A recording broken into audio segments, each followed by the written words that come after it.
The glass left Marco's tray before he could stop it. Not slipped. Not fumbled. Ripped by a shoulder that came from his left with the deliberate precision of something that had been planned, timed, and executed in the half-second it took Marco to turn toward table 9.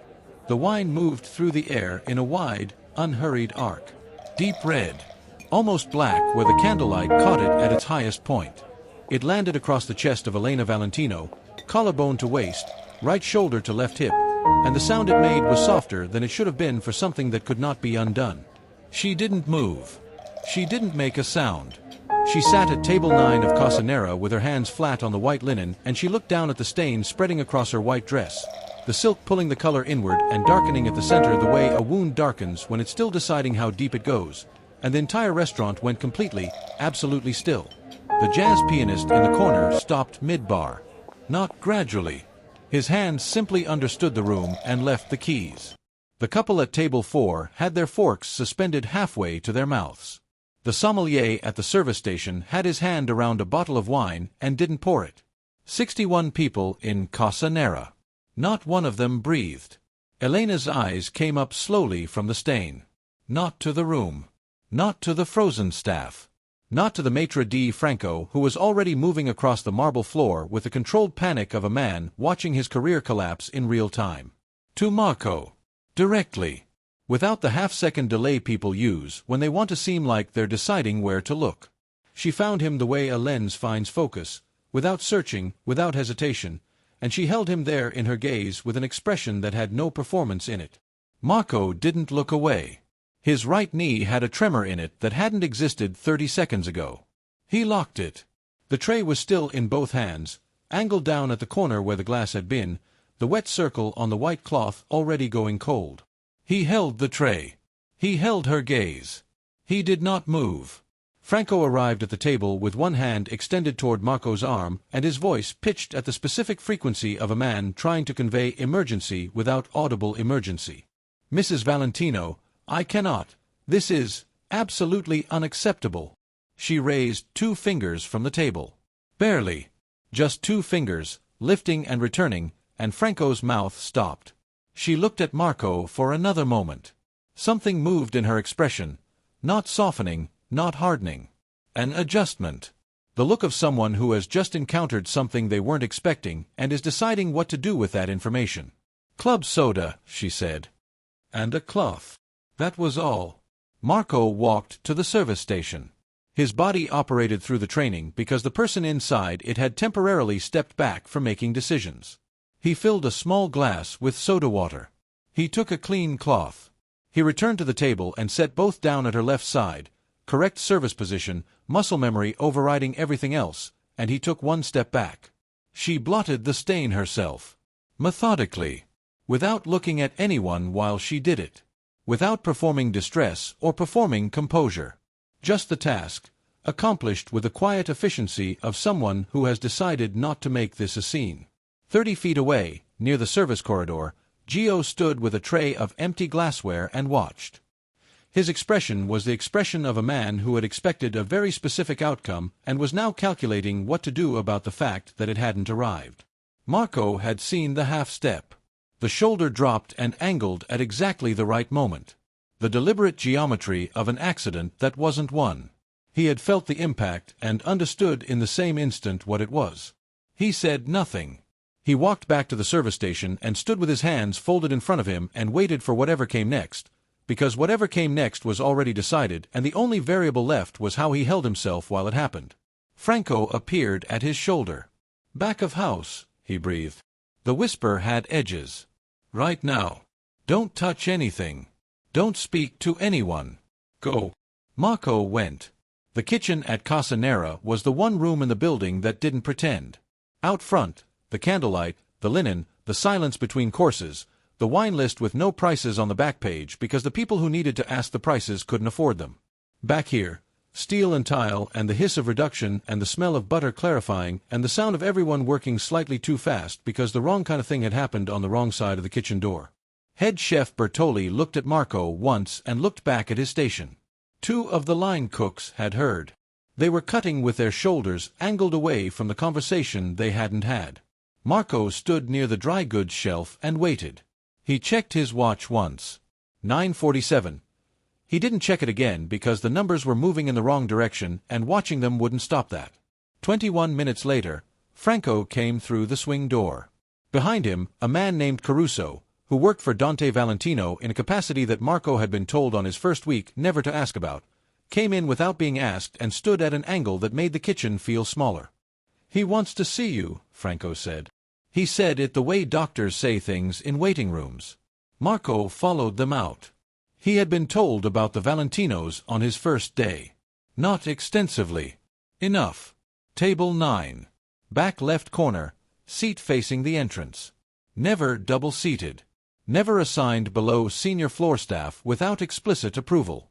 The reservation wasn't booked, it was simply held, the way certain things are held, by understanding rather than contract, by the kind of agreement that doesn't require paper because the cost of breaking it is self-evident. The Valentino family had owned 4 restaurants in the city. They also owned, in ways that didn't appear on any document, the councilman whose district the restaurants operated in, the licensing board that approved them, and the inspection office that had not found a recordable violation in 11 years. This had been delivered to Marco on day 1 by the floor manager in the tone of someone reading from a manual they didn't write and couldn't amend. Factual. Affectless. Like telling someone the emergency exits are on the left. Marco had listened. He had nodded. He had understood that genuine warnings from people with nothing to gain from giving them deserved genuine weight. For 3 weeks he had been careful. Dante Valentino had come through the front entrance at 10:04. 2 men entered first, 30 seconds ahead, unhurried, scanning the room with a particular quality of attention that has nothing recreational in it. They positioned themselves at separate points of the space and stood in the way that people who do this stand, too still to be guests, too well-dressed to be staff, entirely present without appearing to be doing anything at all. Then Dante. He was not the largest man in the room. He wore a dark suit, no tie, the top button of his shirt open in the manner of a man who has not adjusted it since he left the house because there was no one in any room he has entered since then whose opinion required the adjustment. He moved the way water moves around an obstacle. No friction. No announcement. Continuous. He kissed Elena's cheek. He sat. He looked at the stain on her dress. His eyes moved to Franco. Franco began to speak. His hands were behind his back, gripping each other, releasing, gripping again. He pointed toward Marco's general direction. Dante didn't turn immediately. He let Franco finish. He picked up the water glass in front of him, turned it 1 full rotation, set it down. Then he turned. He found Marco across the length of the restaurant without appearing to search for him. It was not the look of a man deciding whether to be angry. The decision had been made before he sat down. This was the look of a man calibrating what to do with it. He said something to Franco. 2 words, possibly 1. Franco crossed the room. "He wants you at the table," Franco said. He said it the way you say something to a person you suspect is about to have a very bad evening and you have no leverage to change that. Marco walked. He stopped at the correct distance from table 9, close enough for conversation, far enough to signal he understood what kind of conversation this was, and he waited. He did not put his hands behind his back. He left them at his sides. Dante looked at him without speaking. Elena looked at her water glass. "Sit," Dante said. Marco sat at table 9. He folded his hands on the white linen and looked at Dante Valentino and waited. He had never been this close to Dante Valentino before. 3 weeks on the floor, and the closest he had come was 4 meters, the perimeter of table 9, the boundary that senior staff had defined on his first day and that he had respected without needing to be told twice. From that distance, Dante Valentino was a silhouette. A figure in a dark suit with a quality of stillness around him that cleared space without being asked to. From this distance he was different. The lines around his eyes. The small scar along his left jaw, old enough to have lost its color.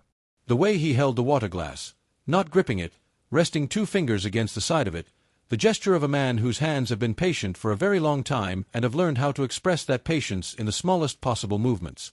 He looked at Marco the way a document examiner looks at a document that might be forged, checking for the inconsistencies. The micro-misalignments between what was being shown and what was actually true. "How long have you worked here?" Dante said. 3 weeks. "Who trained you on this floor?" "Gio Ferrante." Something shifted in Dante's attention, a small, internal movement, like a compass needle finding north. He didn't move. He didn't look toward Joe's station. "Did he walk into your path?" he said. Marco held the silence for exactly the length of time it took him to make a decision. "I was carrying a tray," he said. "The glass went over." "That's what I can speak to." "That's not what I asked." "No," Marco said. "It isn't." Elena, who had not looked up from her water glass since Marco sat down, turned it once with 2 fingers. The silence at table 9 had a temperature. It was not the warm silence of a pause in conversation. It was the cold, pressurized silence of a room that has contracted around 2 people and is waiting to see which one of them blinks. Marco did not blink. He sat with his hands flat on the linen, and he held Dante Valentino's gaze, and he said nothing because there was nothing that would improve the situation by being added to it. Dante looked at him for a long time. Not aggressively. With the total, patient attention of a man who has spent 30 years reading people who were trying very hard not to be read, and has never found the effort particularly interesting because the result is always the same. "You're protecting him," Dante said. Marco said nothing. "A man who just cost you your job." "He hasn't cost me anything yet," Marco said. The water glass in front of Elena rotated 1 more degree. Dante leaned back in his chair by 1 inch. His right hand came to rest on the tablecloth with the complete ease of a man who has never needed to grip anything to control it. His eyes stayed on Marco.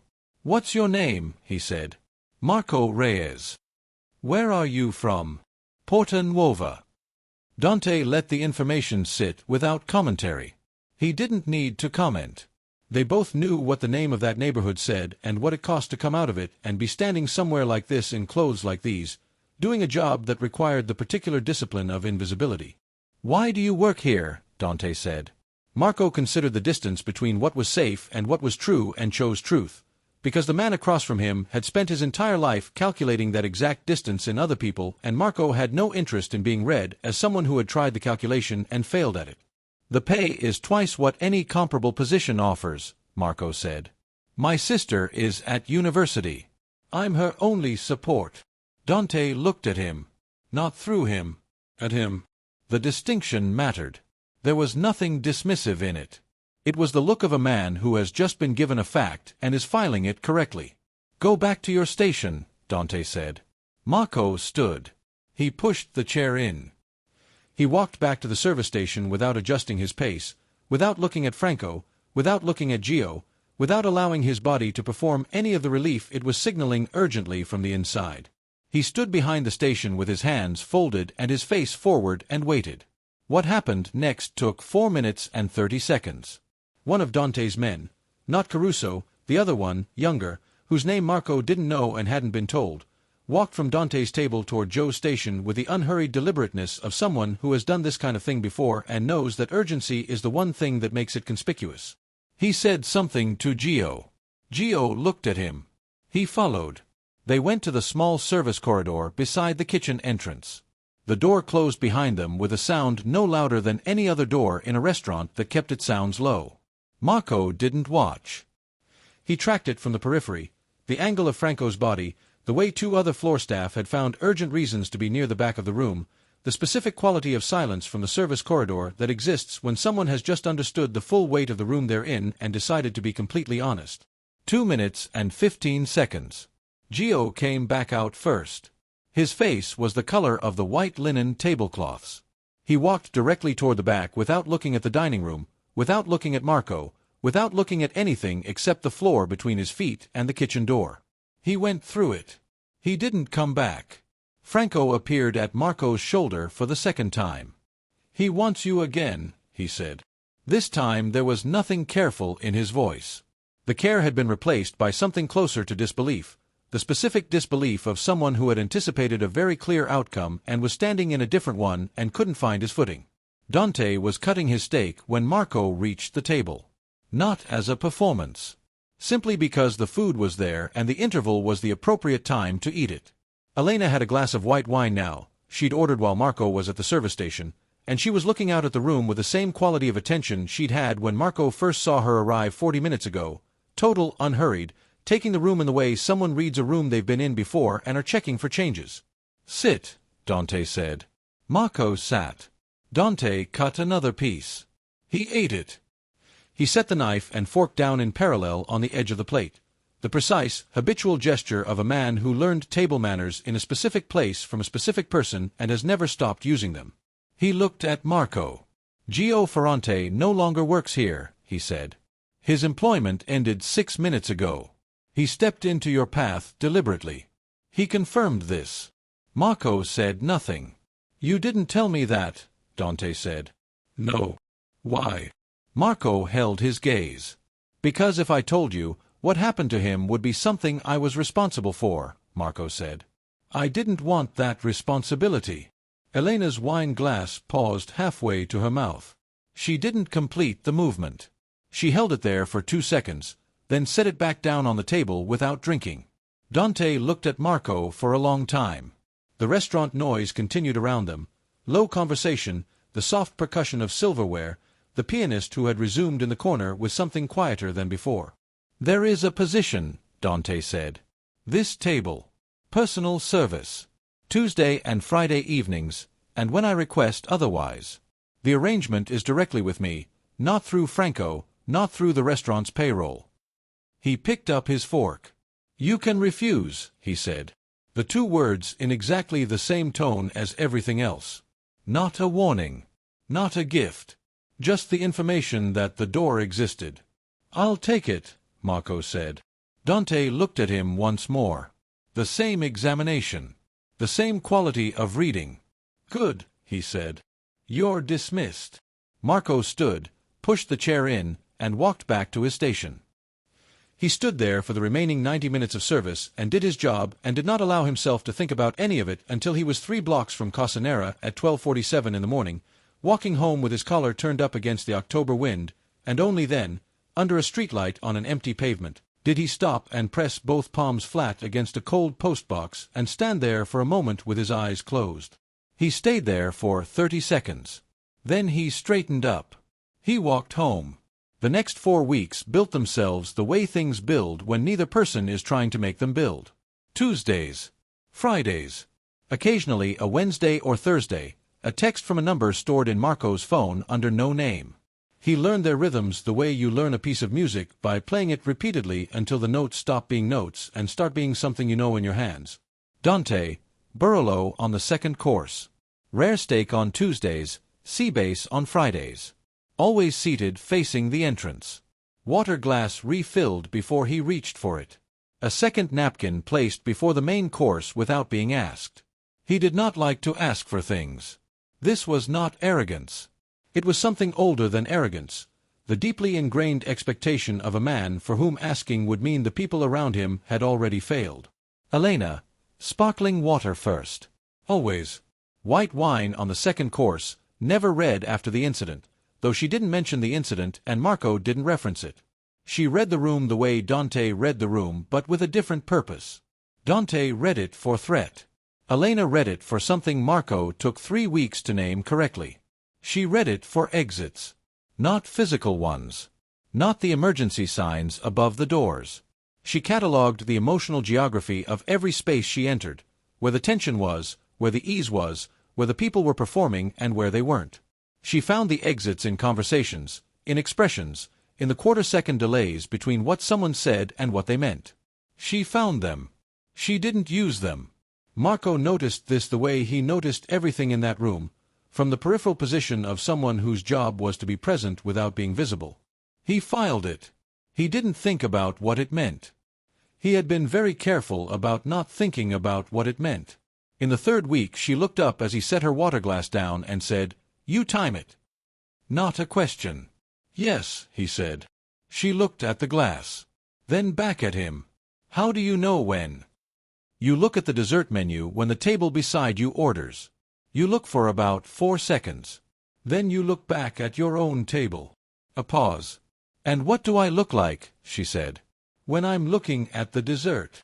Marco considered this with the same precision He gave every answer in proximity to this table. Like someone standing outside a window, he said. He walked back to his station before she could respond. He did not know precisely why he'd said it. He knew it was accurate. He suspected accuracy was part of the problem. 2 Fridays later, Elena arrived alone.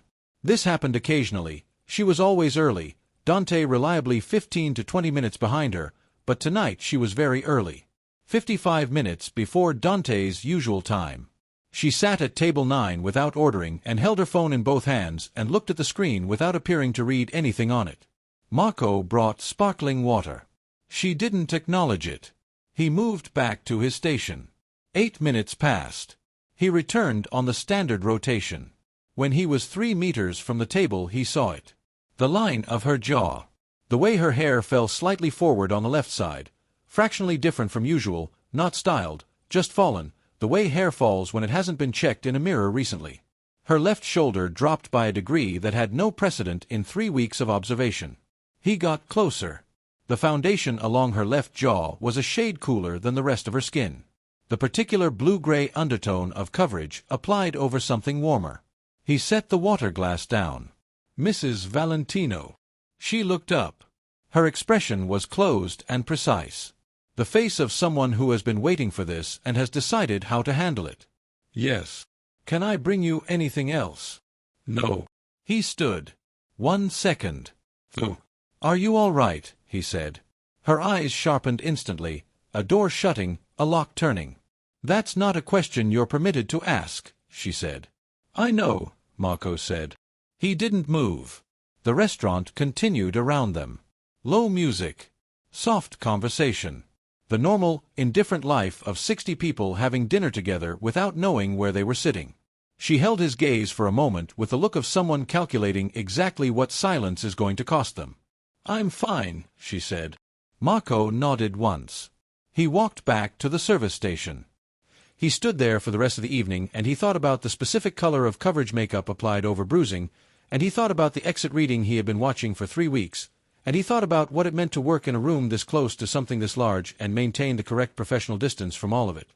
At the end of service, clearing table 9 after they had both left, he found the dessert plate, tiramisu, sent from the kitchen every Friday now, compliments of the house, a habit that had started in the 2nd week without being discussed, untouched. Moved 2 inches to the left. She had looked at it and moved it without eating it, and he didn't know why that specific detail landed in his chest the way it did. He folded a card. White service stock. Small. His handwriting even and small. 7 digits. 4 words beneath them. If you ever need. He placed it under the edge of the dessert plate and left it for the end of night clear. He told himself he had done it because she looked like someone who had run out of exits, and he was a human being who had noticed that and acted accordingly. He told himself this 3 times on the walk home. By the time he reached his building, he had stopped telling himself anything at all because none of the sentences were finishing properly, and he was not the kind of man who stood behind incomplete sentences. He went upstairs. He went to bed. He lay in the dark and listened to the city and thought about absolutely nothing in the disciplined, deliberate way that means you are thinking about one specific thing. Dante arrived at Casa Nera the following Tuesday at 7:15. Without Elena. He sat at table 9 alone and ordered nothing. He placed his phone face down on the tablecloth, and he looked at the room for a while with the quiet, comprehensive attention of a man taking inventory of a space he has occupied for years and is seeing freshly. Then he looked at Marco. He raised 2 fingers, the same gesture Elena used on the first night, Marco noted, same hand, same 2 fingers, a shared vocabulary built over years of the same life, and Marco crossed the room. He stopped at the correct distance. Dante reached into the interior breast pocket of his jacket. He placed something on the tablecloth between them. A card. White stock. Small. Marco's handwriting. 7 digits. 4 words. The card sat on the white linen in the candlelight, and Marco looked at it and then looked at Dante. Sit, Dante said. Marco sat. Dante did not touch the card. He looked at Marco with the quality of attention that Marco had spent 4 weeks coming to understand was not a weapon. It was just what this man's attention looked like when nothing was being concealed from it. Tell me what you were thinking, Dante said. Marco looked at the card. Then at Dante. She came in alone, Marco said. She was 55 minutes early. She was covering something on her jaw. She told me she was fine, and she said it in a way that had been prepared. I wanted her to have a number if she needed one. Dante was still. You thought I'd hurt her, he said. The restaurant moved around them. A table near the window laughed at something. The bar filled an order. The pianist moved through a bridge. I didn't know who hurt her, Marco said. I knew someone had. Dante looked at him for a long, unreadable moment. His left hand found the water glass. One full rotation. Slow. Then still. Her brother came to see her that afternoon, Dante said. He has a problem with impulse control I have been managing for 3 years. I was not there. She didn't tell me until the following morning. He set the glass down. The information was delivered with the same precise flatness as everything else Dante said, not emotionless, but with the emotion organized at a pressure so controlled it presented as flatness. Like a sealed container that gives nothing away because everything inside it has been deliberately, painstakingly contained. So you gave my wife your phone number, Dante said. At my table. In my restaurant. Yes, Marco said. Give me one reason I should not consider that a problem. Marco looked at him. Because you promoted me for not breaking under pressure, Marco said. I'm not going to break now to make that situation easier. Something happened in Dante's face that Marco couldn't fully name. It was close to what a man's face does when he solves a problem that had been harder than expected, and the solution turns out to be simpler than everything he'd tried. A small, involuntary recalibration. Gone in less than a second. He reached into his jacket again. He placed a second card on the table. Dark. Matte. A phone number embossed in the center. No name. No address. No title. There is a different kind of position, Dante said. Not in a restaurant. Marco looked at the card. What kind? He said. The kind that comes with considerably more risk, Dante said. And considerably more clarity about who you're working for and what that means. Marco looked at the card. He thought about his sister's tuition due in 7 weeks. He thought about the card's matte surface giving nothing away. He thought about Elena's jaw and the exit reading and the 3 years Dante had spent managing her brother's impulse control and whether managing was a word that covered what that looked like up close. He thought about a man who had said, I was not there with precisely that quality of containment and what it cost to say it that way. He thought about what it meant that he was thinking about all of this. He reached across the table and took the card. He held it between 2 fingers. Said nothing. Call it tonight, Dante said. You'll be told what you need to know. He picked up his water glass. And if you don't like what you're told, you come back Tuesday. You serve this table. Nothing changes. He drank. He set the glass down. You can go, he said. Marco stood. He pushed the chair in. He put the dark card in the front pocket of his apron alongside his pen and his notepad and the ordinary instruments of the work he had been doing for 4 weeks. He walked back to the service station. He stood with his hands folded and his face forward and the card in his apron pocket, and he ran the weight of it against the weight of everything else and found that the scales were not as clear as they should have been. 30 meters away, Dante finished his water and stood and buttoned his jacket and walked out of Casa Nera without looking back. The pianist played. Marco didn't move. He called the number at 11:43 that night. He was sitting at the kitchen table in his apartment with a cup of tea going cold in front of him and the card on the table and the window showing the street 3 floors below. He dialed before he had finished deciding to dial, which was how he had always made the decisions that turned out to matter. The call was answered on the second ring. A man's voice. Not Dante's. Measured. Professional. Marco Reyes, the voice said. Not a question. Yes, Marco said. There is a meeting tomorrow morning. 7 o'clock. The address will be sent to this number in 20 minutes. A pause. Bring nothing. Wear nothing that draws attention. Come alone. The line went quiet. Marco set the phone on the table. He looked at the cold tea. He thought about his sister at her desk in University Library 300 kilometers away, Surrounded by books she was only able to afford because Marco had found this job at this restaurant and had not been fired when a glass of wine flew across the most dangerous woman in the city. He thought about the address that was about to arrive on his phone.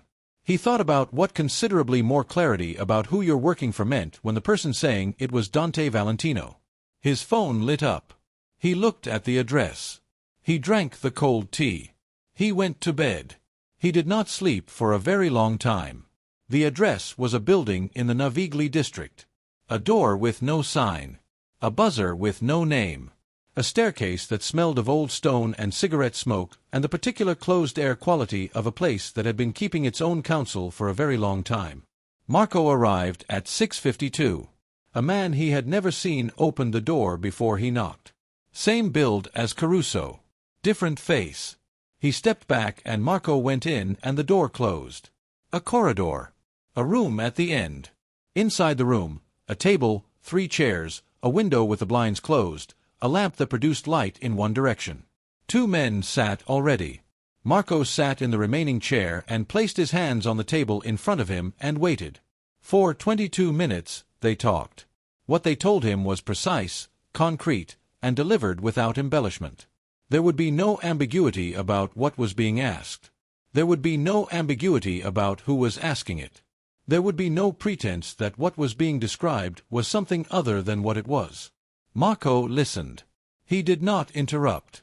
When they finished, he sat for a moment with the information fully assembled in front of him, and he thought about his father, who had worked a shipping dock for 31 years and come home every evening smelling of salt water and diesel and fallen asleep in the same chair and been a man Marco had respected completely without ever fully understanding. He thought about what his father would say about this specific room and these specific men and this specific offer. He thought his father would say, "You already know the answer. You're just afraid of which one it is." "I need one condition," Marco said. The 2 men looked at him. "My sister," he said. "Whatever happens to me, whatever this becomes, she doesn't know what I do. And she doesn't get touched. Those are not negotiable." A pause. "Agreed," the man on the left said. Marco looked at both of them for a moment longer. "Then I'm in," he said. He walked out into the morning. The Navigli Canal was moving in the pale October light, slow and bronze-colored, carrying the reflections of the buildings on both banks. A woman was walking a dog. A man was opening a cafe shutter 2 doors down with the specific, unhurried energy of someone whose morning had not yet decided what it was going to be. Marco stood on the pavement for a moment. He called his sister. She answered on the 3rd ring, her voice still carrying the distraction of studying. "Everything okay?" she said. "Yes," he said.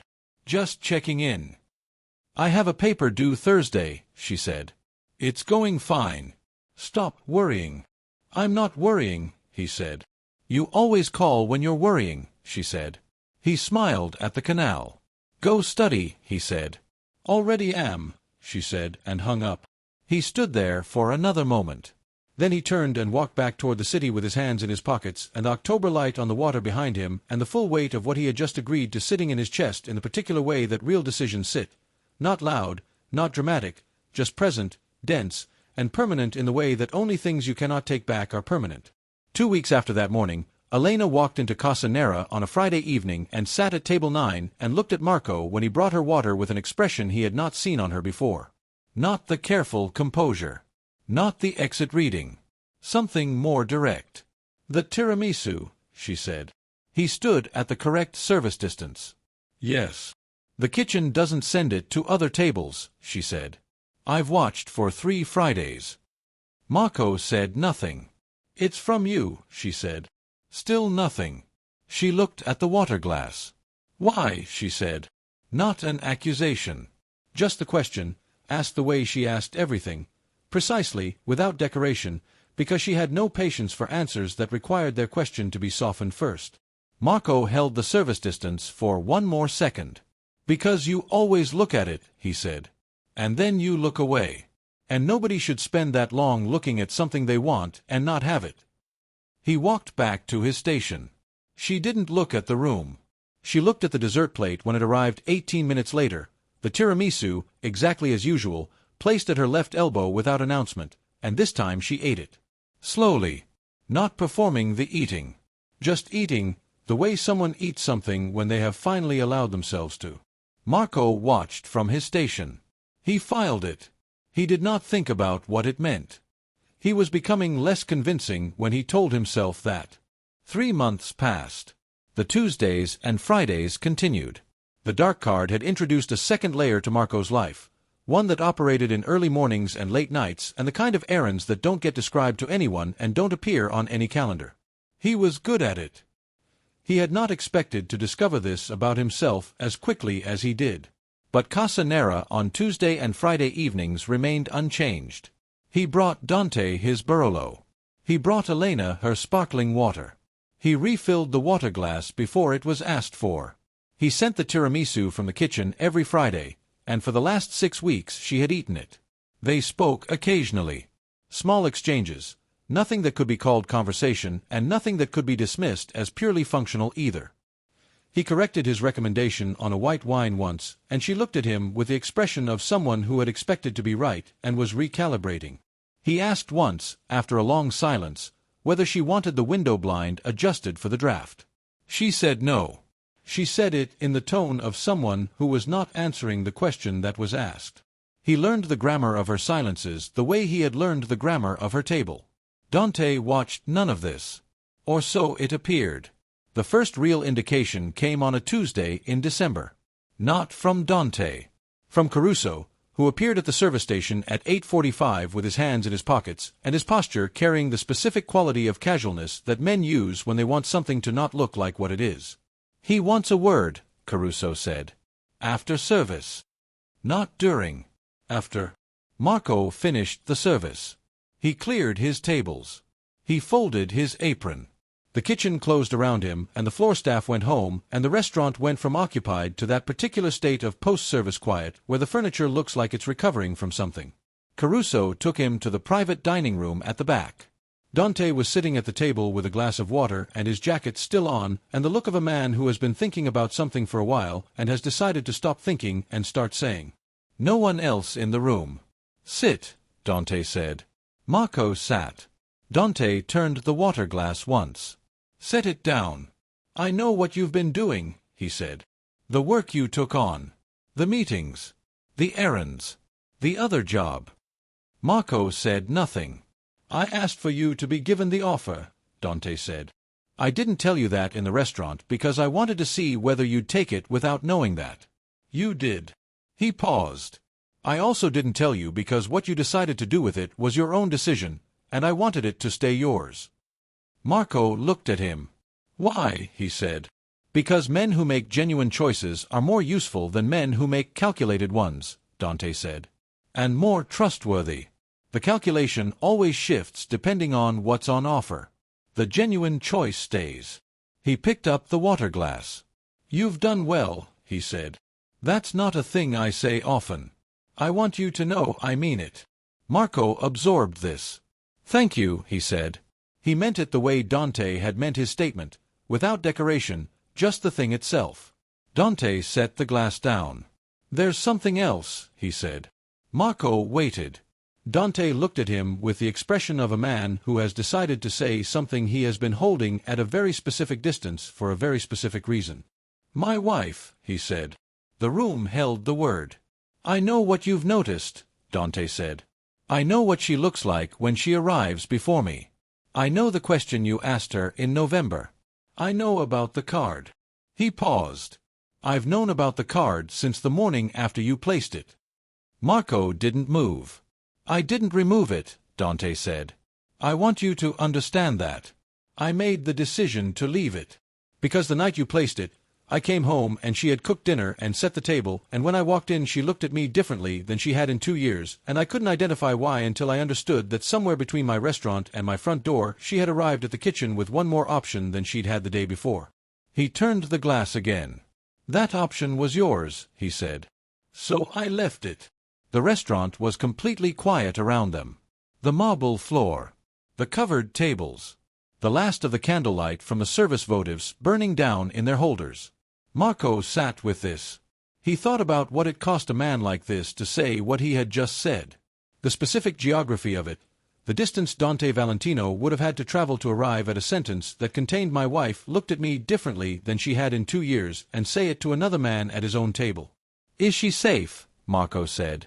The question arrived before he'd cleared it. Dante looked at him. "Not as safe as she should be," Dante said. "Not yet." A long silence.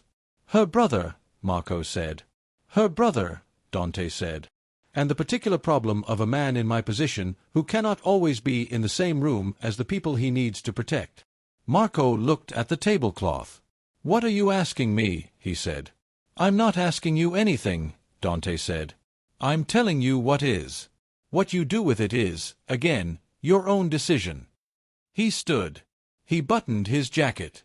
"She doesn't know we've had this conversation," he said. "I want it to stay that way."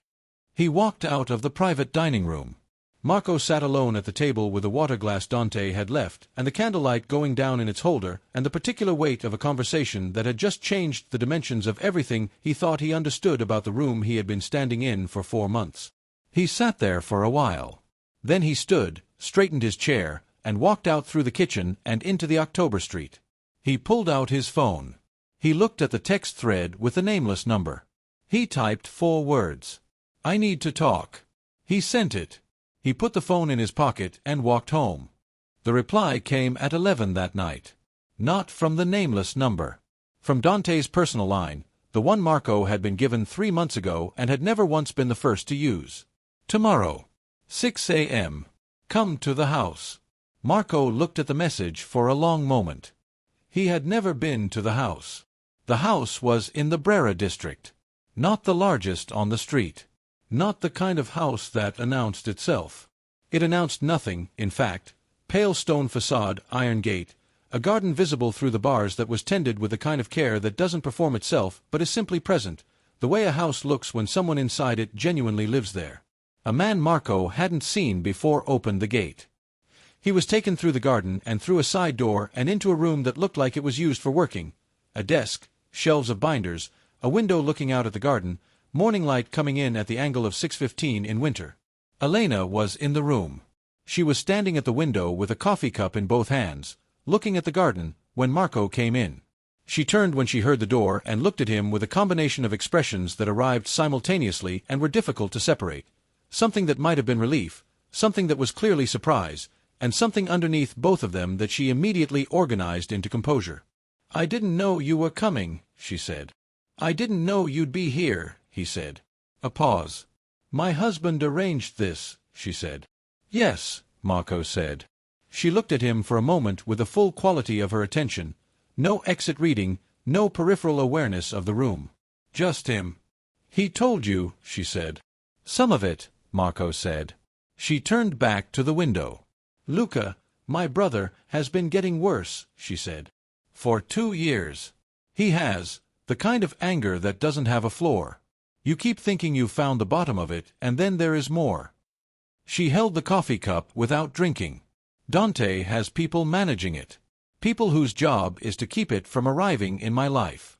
But Dante is not always in every room." She turned from the window. "Last November," she said, "when you asked if I was all right." "I remember," Marco said. "That was Luca," she said. "He came in the afternoon. He had a problem with money that he believed I could solve. When I told him I couldn't she stopped, looked at the garden. He has never been willing to accept a no that comes from me." Marco stood in the room and held this. "The card," Elena said. "I still have it." "I know," Marco said. "Your husband told me." Something moved across her face. "He left it," she said. It was not entirely a question. "He left it," Marco said. She looked at the coffee cup. "That's," she started. Stopped. "That's not the kind of thing I would have expected from him." "I don't think he expected it from himself either," Marco said. "I think it cost him something to do it." She looked at him. "Why are you here?" she said. "What did he ask you to do?" "Nothing specific," Marco said. "He said the decision was mine." She held his gaze. "And what have you decided?" she said. Marco looked at her, at the coffee cup in her hands, the garden light behind her, The careful way she was holding herself in this room where she didn't need to hold herself carefully because there was nobody in it whose opinion required the performance. "I've decided to make sure you're not alone when you shouldn't be," he said. "That's all it is." Elena looked at him for a long moment. She looked back at the garden. "That's not all it is," she said. Quietly. "Not an accusation. Not an invitation. Just the truth, stated precisely, the way she stated everything." The room held it. Marco said nothing. And the silence between them had a different quality than any silence he had sat inside at table 9. Not the cold silence of managed distance, but the particular, pressurized warmth of two people who have just arrived at the edge of something they are not going to name, standing on the edge of it, fully aware of where they are. Outside the window, the garden sat in the winter morning light. Neither of them moved. The weeks that followed had a different architecture.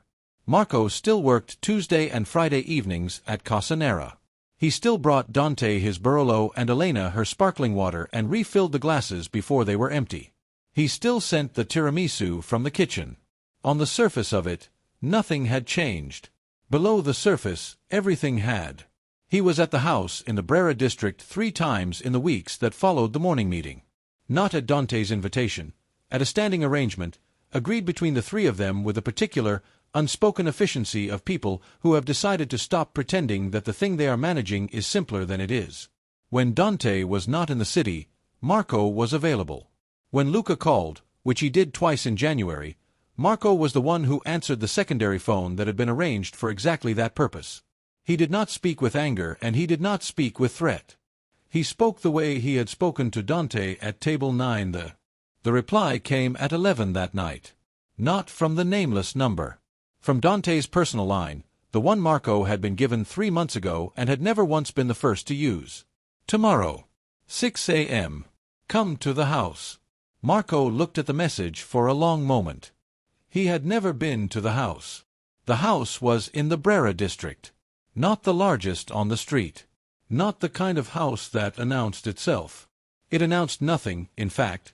Pale stone facade, iron gate, a garden visible through the bars that was tended with the kind of care that doesn't perform itself but is simply present, the way a house looks when someone inside it genuinely lives there. A man Marco hadn't seen before opened the gate. He was taken through the garden and through a side door and into a room that looked like it was used for working. A desk, shelves of binders, a window looking out at the garden, morning light coming in at the angle of 6:15 in winter. Elena was in the room. She was standing at the window with a coffee cup in both hands, looking at the garden, when Marco came in. She turned when she heard the door and looked at him with a combination of expressions that arrived simultaneously and were difficult to separate. Something that might have been relief, something that was clearly surprise, and something underneath both of them that she immediately organized into composure. "I didn't know you were coming," she said. "I didn't know you'd be here," he said. A pause. "My husband arranged this," she said. "Yes," Marco said. She looked at him for a moment with the full quality of her attention. No exit reading, no peripheral awareness of the room. Just him. "He told you," she said. "Some of it," Marco said. She turned back to the window. "Luca, my brother, has been getting worse," she said. "For 2 years. He has, the kind of anger that doesn't have a floor. You keep thinking you've found the bottom of it, and then there is more." She held the coffee cup without drinking. "Dante has people managing it. People whose job is to keep it from arriving in my life. But Dante is not always in every room." She turned from the window. "Last November," she said, "when you asked if I was all right." "I remember," Marco said. "That was Luca," she said. "He came in the afternoon. He had a problem with money that he believed I could solve. When I told him I couldn't she stopped, looked at the garden. He has never been willing to accept a no that comes from me." Marco stood in the room and held this. "The card," Elena said. "I still have it." "I know," Marco said.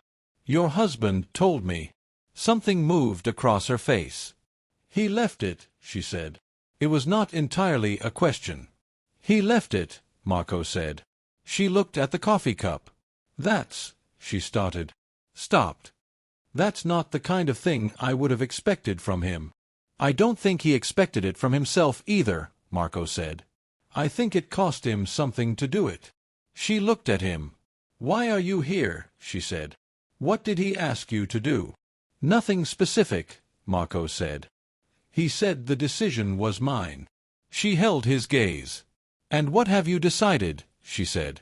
Marco looked at her, at the coffee cup in her hands, the garden light behind her, the careful way she was holding herself in this room where she didn't need to hold herself carefully because there was nobody in it whose opinion required the performance. I've decided to make sure you're not alone when you shouldn't be, he said. That's all it is. Elena looked at him for a long moment. She looked back at the garden. That's not all it is, she said. Quietly. Not an accusation. Not an invitation. Just the truth, stated precisely, the way she stated everything. The room held it. Marco said nothing. And the silence between them had a different quality than any silence he had sat inside at table 9. Not the cold silence of managed distance, but the particular, pressurized warmth of two people who have just arrived at the edge of something they are not going to name, standing on the edge of it, fully aware of where they are. Outside the window, the garden sat in the winter morning light. Neither of them moved. Batch 5. The weeks that followed had a different architecture. Marco still worked Tuesday and Friday evenings at Casa Nera. He still brought Dante his Barolo and Elena her sparkling water and refilled the glasses before they were empty. He still sent the tiramisu from the kitchen. On the surface of it, nothing had changed. Below the surface, everything had. He was at the house in the Brera district 3 times in the weeks that followed the morning meeting. Not at Dante's invitation, at a standing arrangement, agreed between the 3 of them with a particular, unspoken efficiency of people who have decided to stop pretending that the thing they are managing is simpler than it is. When Dante was not in the city, Marco was available. When Luca called, which he did twice in January, Marco was the one who answered the secondary phone that had been arranged for exactly that purpose. He did not speak with anger and he did not speak with threat. He spoke the way he had spoken to Dante at table 9. He stood. He buttoned his jacket. The position, Dante said. The one I offered you 4 months ago. It has become something larger than I described. It will require more of you. More time. More exposure. He looked at Marco. You can still walk away from it. From all of it. The work, the restaurant, the house. You can walk away tonight, and I will ensure your sister's university costs are covered for the duration of her degree. No conditions. No consequences. Marco looked at him. The candle moved again. And if I don't walk away, Marco said. Dante looked at him for a long, complete moment. Then you stay, Dante said. And you carry what staying means.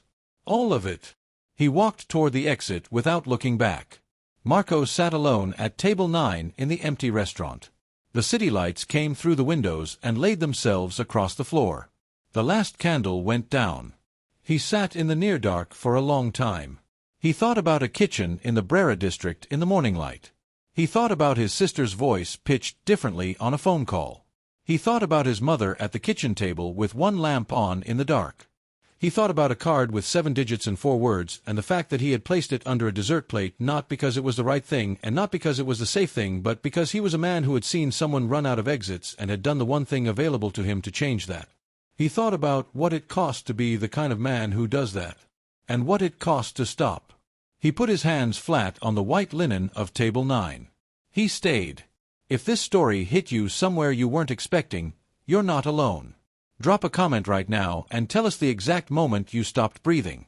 We read every single one. If you need to know what happens when Marco stays, what that choice costs him, what it costs her, and what Dante does when the world stops being manageable, hit subscribe right now. Episode 2 is coming. It does not wait. Like the video. Share it with one person who needs a story tonight. We'll see you next time.